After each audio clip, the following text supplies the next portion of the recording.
Welcome to the Smart Property Investment Show with your host, Phil Tarrant.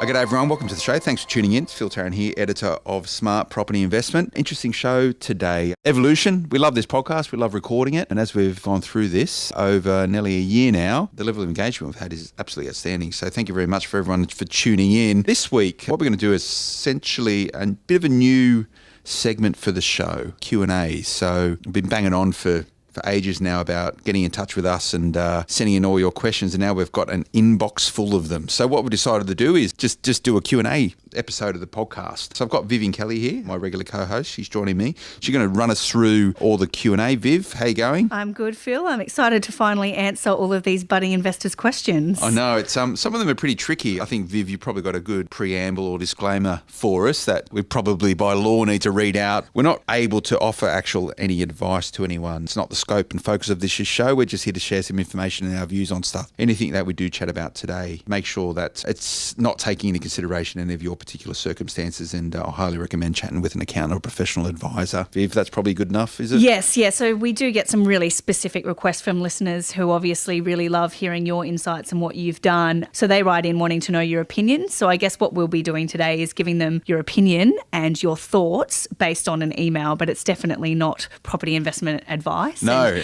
And he's not going to tell you where and what to buy, because that's definitely not what he's here for. No, it's not. I don't proclaim to be a property investment expert, and I know a fair bit about it, and I talk about it all day, and I'm quite fortunate as a journalist that I get to pick up the phone and speak to people, and I think everyone has that opportunity as a property investor. If you don't know, ask questions. And to help us out through this episode of the Smart Property Investment Show, I've asked a good friend of the show along, Rich Harvey from Property Buyer, to join us to lend his insights. Rich, how you going, mate? Good, Phil. Great to be here today. Yeah, it's good to have you on, mate. So Rich is a buyer's agent. We've known Rich for quite some time. You've seen him in all the different property shows, and he's been helping Australians into property for quite some time as a buyer's agent. And Rich is one of the guys who, along with a handful of really good operators in this space, have been the driving force, I feel, behind buyer's agent industry, which is still relatively new, isn't it? It is relatively new, Phil. There are more and more buyer's agents. We've been going for 15 years this year. And I'm also the president of the Real Estate Buyers Agent Association of Australia, and we've seen our membership grow as well. So it's good. It's definitely a growing field as people realise that they can't do it on their own, and they can get a leverage and a leg up and get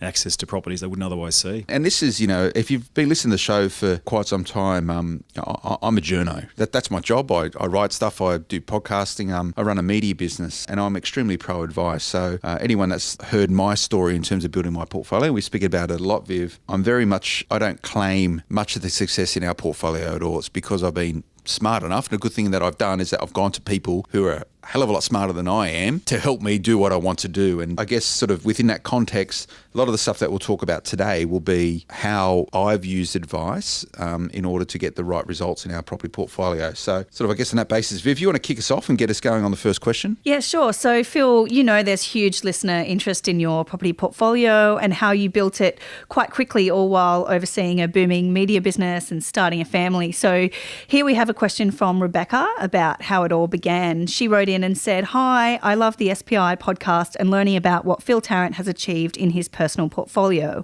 I think it's amazing that he has managed to build $2 million in equity in 5 years, and was curious as to how large his initial deposit was when he started out. Thanks in advance, Rebecca."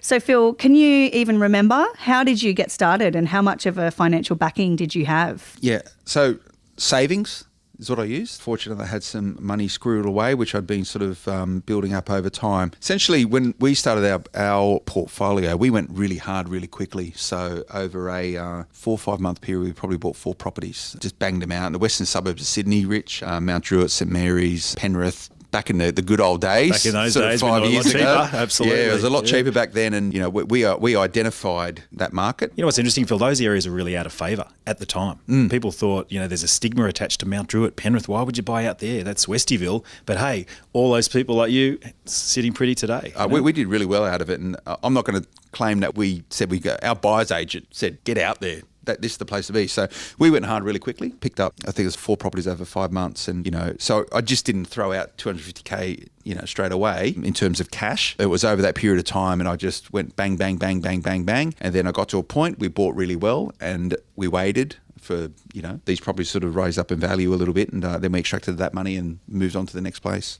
So what about you, Rich? Do you have a number that you tell prospective investors they need before they get started? Is there a dollar value, a secret formula, a minimum amount, or is it a case-by-case basis thing? Look, Vivian, it is a case-by-case basis thing because it's an individual thing. It's not so much about a number, but it's about getting started. I think you've got to obviously qualify for a loan and have some money behind you. You can't buy property with nothing. You don't want to leverage 100%. So, you can beg, borrow, but don't steal. You can borrow off your parents or, certainly use OPM, use other people's money, but you do need to get started as quickly as possible. The thing I'd also say to a lot of people, they often go to an investor course or hear a seminar and get really motivated to buy. They rush out of that course and buy the first property they see. And that's where a lot of people make mistakes. They're so ultra motivated, but they haven't done enough due diligence, enough research. So my advice to the listeners is research thoroughly, build a team of support, get started early. I mean, I started myself doing a subdivision. That's how I got started in investment property. We'd bought our first home, we're buying our first home, we did a subdivision on it. We made fantastic equity by building on the back, and then we leveraged off that. And that's the first key to investing, is getting some equity behind you, leveraging off that. That enables you to leapfrog into the next property. A lot of people do go and do these seminars, or they get excited about it, which is great. They get educated, they go out and buy something. What we bought first, our first property, which was in North St Mary's, I think. It's either North St Mary's or Mount Druitt, I can't remember exactly, but either way, the Mount Druitt property was 190 grand. The one in North St Mary's was like just over a couple of $100,000. We're not talking massive numbers. It wasn't a 700,000 off the plan apartment in Bondi Junction. With the money they had in a kitty, ready to roll and start buying property, when you look at the outlay of $190,000 on a two-bedroom property in Mount Druitt, I think I financed it at 90% at the time. It wasn't that much cash I needed to put down, but I bought well, bought smartly, and it wasn't too risky. So you've both mentioned your first purchase there. So that's something that is obviously quite important. And one thing that I have noticed with the barrage of emails that we get is there are a lot of people out there who worry they've made the wrong decisions, and they write in looking for reassurance or guidance about how to get things back on track. Phil, I know you always openly admit that you've made mistakes and missed some opportunities, and that property investment isn't always the glitz and the glamour that people imagine. And Colin Finch has been listening to that, but is still a little worried that he's made a wrong turn. So he wrote into the show a few weeks ago and said, "Hey Philip, not sure if you're able to answer this one at all, but I'm really keen on building a strong portfolio over a long time. And the first thing that people always say, including yourself, is don't buy the wrong property first." Colin goes on to say, "In July 2015, we bought a 2-bedroom, 2-bathroom, 2-level townhouse off the plan in Maidstone, Victoria, completed in April 2016. There's 4 on the section, 2 in front, 2 in the back. We've got the front north-facing property purchased for $500,000. We chose Maidstone based on strong growth over the past 4 years and bought new because we were moving from Perth to Melbourne and needed the time to relocate. Being a first home, we also got the $10,000 first home buyers and reduction in stamp duty, which was even better since we purchased before the slab went down. In hindsight, we would have loved an established property with renovation potential as we see them continue to rise. Just trying to figure out if our new townhouse purchase was the wrong first property. Thoughts are much appreciated. Cheers, Colin." Look, we obviously can't offer Colin specific advice, not knowing his personal financial circumstances, goals and the ins and outs of his life. But any advice here, guys? Thoughts on what Colin has done, what he could do next, or how he can realise his investment aspirations now that he's got a sort of tentative foot on the ladder? This whole sort of buying the wrong property first. And in Colin's situation, what is the wrong property? And the wrong property, as a property investor, if you buy your wrong property first, I think is that, Rich, and you probably see a lot of this in your client base, but where someone buys a property and they're just hamstrung for 10 years because they've thrown everything into it. It's ruined their capacity to service a loan, their cash flow issues and stuff. And that could be the wrong property for someone. For another person, wrong property might be, it's a great yielding property, but it's not going up in value. So why invest in property? So in Colin's situation, I don't know why it would be the wrong property for him, but I'm assuming if that's the only investment property he's bought, he probably considers it's the wrong property because his goal is to build a large portfolio over time. So what would you say, Rich, are the mistakes that first-time property investors make when they're buying property? And here you might say, it's off the plan or it's whatever else. Yeah, I think a couple of things have come up. This is a good question that Colin's raised here, but I think buying off the plan firstly, as just address that first, it is a riskier way to buy properties. And I've got to say, probably in about 97% of cases, buying off the plan It is not the right approach to buying property because you're paying retail price. You're paying the developer's margin and you're generally funding their pockets, not your own pockets. And look, over time, it will perform, but you are sort of going to see pretty low growth generally in off-the-plan purchases. However, the 3% or maybe 5% of purchases that do work, you've got to buy in areas and get into pre-sales very early in the process. Sometimes the developer's quite keen to sell them at a cheaper price. So we've had some clients where we're very, very strict in the diligence we do on these properties, and we have got clients in, and they've done very, very well. Particularly we've done that in Newcastle, for example, where we've found some really, really well-located properties in high demand areas and where they've got some equity. So off the plan is riskier. I would say definitely buying an established property is the other thing, but buying something he can add some value to, that's where you make that equity. If you can create the value and then that's going to leverage you into your next property, that's really key. The other thing here, he mentions about he chose the area based on past growth over the last 4 years. Well, my question to Colin is, what about the next 4 years? What about the next 10 years for that area? Has it had its growth and is it going to flatline for a while, or are there enough fundamental drivers in terms of population, investment and infrastructure that's really going to drive the growth forward in that area? So that's really key for him to know. Another point I'd make is in regard to the first home buyers grant. Look, it's great to get that, but 10 grand, look, in the scheme of a property investment, it may not be it shouldn't be the driving factor for them making a decision on a property investment. Certainly it's the icing on the cake, but consider the fundamentals of the property and the area that he's buying in first. There's been a lot of sort of evidence anyway with first home owners grants and things like that if everyone has access to that money, it just ends up pushing up the prices, because if every first home buyer has an extra 10 grand, then everyone can afford an extra 10 grand. And it's not always the sort of carrot that people think it is. I mean, look what happened in Sydney. I mean, it just I can't remember the year it was introduced, 2011 to 12, there was what I call huge pull forward demand in that low end of the market. It just ignited that bottom end of the market. But properties between 400 to 600 just went crazy. It was just a bun fight to get properties in that bracket. Yeah, the point I make on this one is I'd like to know, Colin, and happy for you to write in again, how you bought this property. So how did you hear about it? Did someone recommend this property for you? Were you at a seminar and someone said, I've got these great off-the-plan purchases which are going to have all these magical growth numbers? I'd just be conscious and careful about buying off the plan, who's actually selling you that property. Make sure that you are getting absolutely everything disclosed in terms of where commissions are paid, how they're getting paid, and what you're up for, because someone needs to get paid at some point, and typically it's the buyer who is shelling out the cash. So just put a red flag up if you're getting sold a property, and just be careful of those property spruikers out there, and there's plenty of them. And what about just sort of general thoughts on what people can do if they do feel like they've made a wrong purchase? We get lots of people just write in generally and say, I made a wrong purchase and now I feel like I'm going to be stuck with it for 5 years. I'm not getting equity. I don't know what to do. You obviously had great success with your equity and your good buying, Phil, but what if you hadn't? What would you have done if you bought a property and it didn't go so well? What's your sort of advice to those people? It just depends on the impact of a wrong property. So if you buy the wrong property first, it might mean that you can't buy another property for quite some time. If you buy the wrong property first, it could put you in a dire financial situation, Richard. I'm sure you see it all the time where people go into negative equity. They've got to either sell the family home to pay off the debt or worst case go bankrupt. I've seen some horror stories. So there is different levels of what is the wrong property. If someone is in trouble, if they feel as though they're financially stretched because of the property that they have, I'd be looking for help pretty quickly, and I'd probably start with an accountant. One thing I'd say, there's a game, I think it's called card game. It's called When to Fold 'em and When to Hold 'em.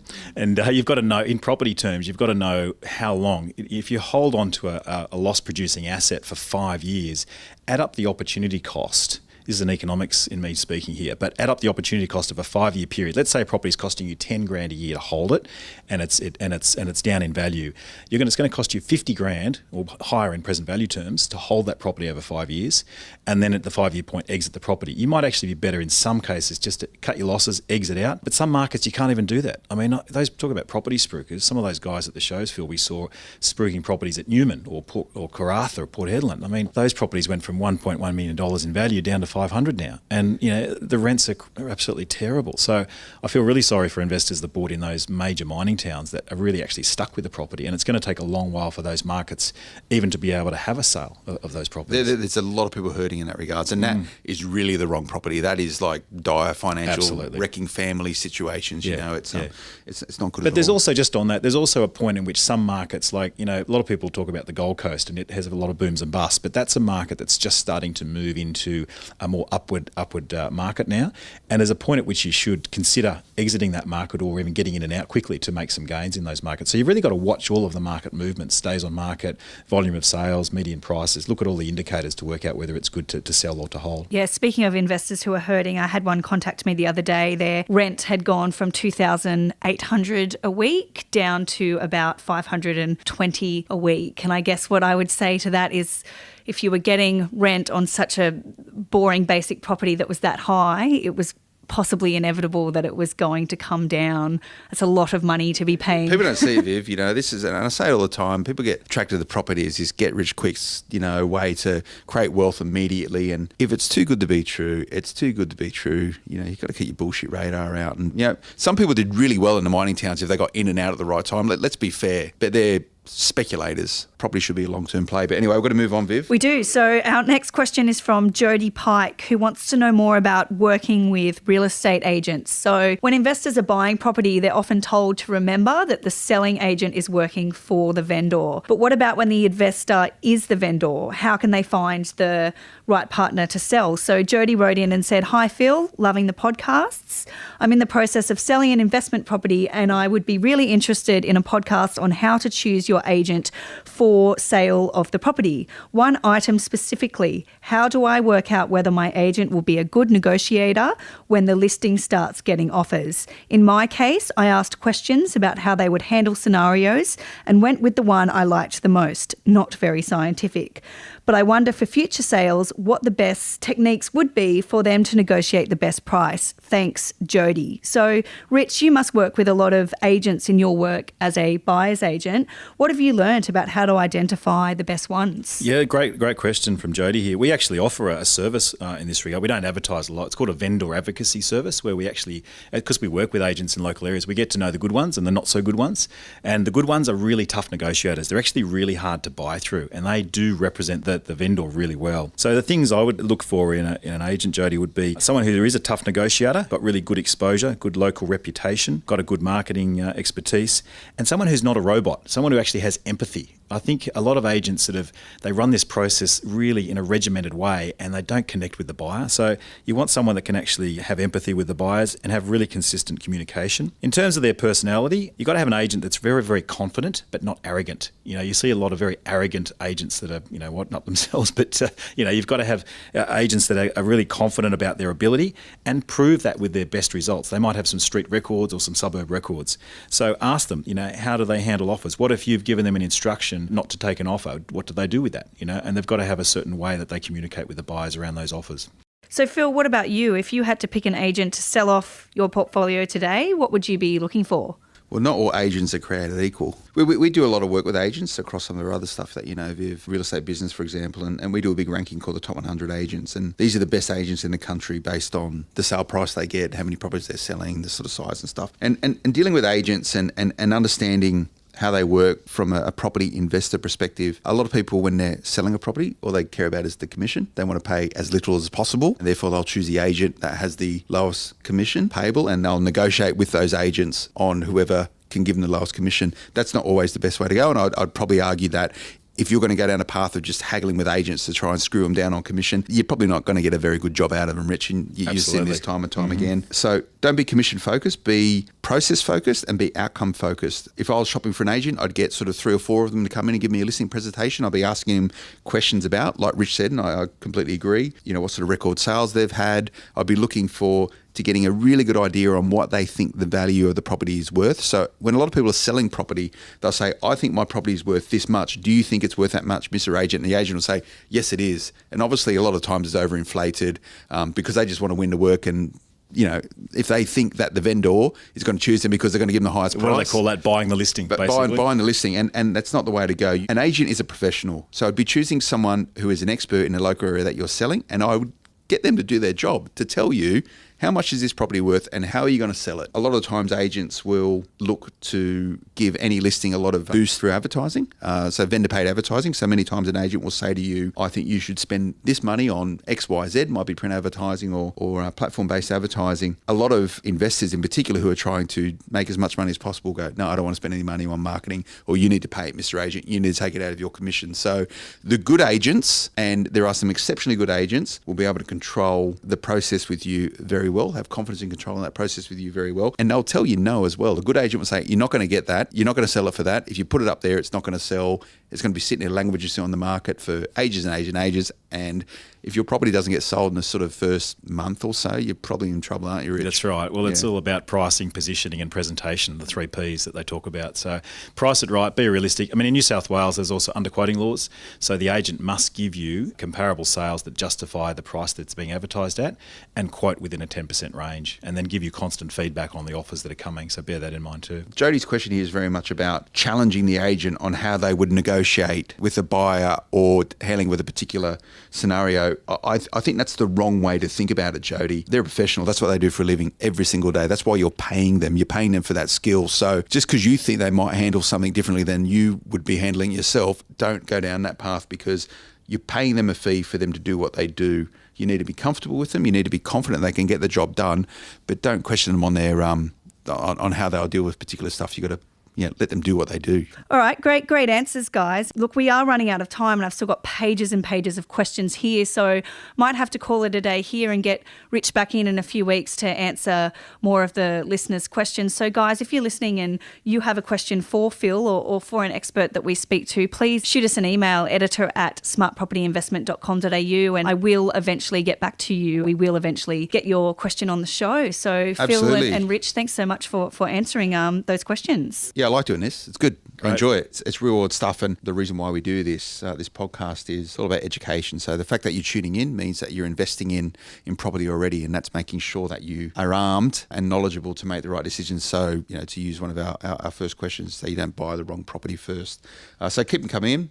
Editor@smartpropertyinvestment.com.au. Also, guys, keep the reviews on iTunes coming. We're tracking really well. We're always, up the top of the list in terms of business podcasts. So that's really exciting for us. And it's nice to know that what we're doing here is resonating with you all. But keep them coming. Write us a review. Leave it there. And that way we can get more and more people listening and tuning into the podcast moving forward. We've just relaunched a website, which is really good, Viv. Yeah, it looks amazing. Yeah, go and check it out. It's a big focus on the smart property investment portfolio, so you can really dig down and look into a lot of the stuff that we've done. And we talk about specific properties on the podcast. You can go in there and lift the hood up and have a look at them. So check it out, smartpropertyinvestment.com.au. We're on all the Twitters and Facebooks and stuff. You can follow me. All of the social medias. Yeah, we're all there. You can follow me at Philip Tarrant on Twitter. And Rich, you got a Twitter handle, don't you? Yep, Rich Harvey. Rich Harvey, cool. You can check out Rich's business, propertybuyer.com.au as well. Yeah, we'll get Rich back in a couple of weeks' time and iron out the rest of these questions. Tune in next week. See you soon.